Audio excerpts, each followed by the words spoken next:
Minister. First point is, whatever the housing targets are, please can he make sure they are of a manageable scale at a local level. For the two local authorities that cover my constituency, current targets would put in place 60,000 new homes over 15 years, which would be the equivalent of delivering 7 towns the size of the largest town, Biggleswade, in my constituency. That does not seem to me to be a reasonable burden. Point 2, please make sure that the burden is shared. No algorithm will fix the country as a whole, but equally, my local authorities have the same housing target as Cambridgeshire, which has 3 times the size. We're both part of the Oxford-Cambridge arc. It would be better to share across the 2 counties. Number 3, we came and we were elected on a manifesto commitment to infrastructure first.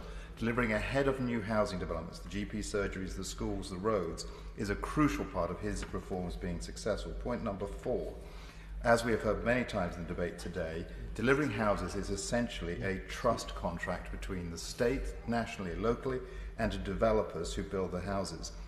If the developers do not fulfil that part of the contract, then trust is broken, and therefore some remedy in the form of penalties for not fulfilling planned houses and not building them when given approval needs to be in place. Point number 5, there are a number of what I call creepy developers who are using loopholes in the current local planning system to do building and housing in areas that really do not wish to have them and which change the local character.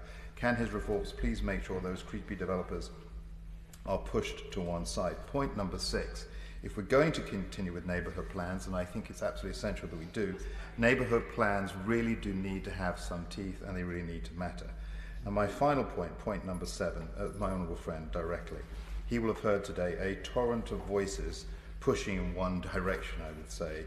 And I think what I would say to him, that shows why change is so hard.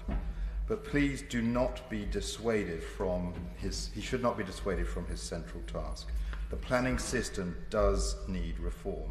He is on to something, and I urge him to work with his colleagues on these benches to get it right.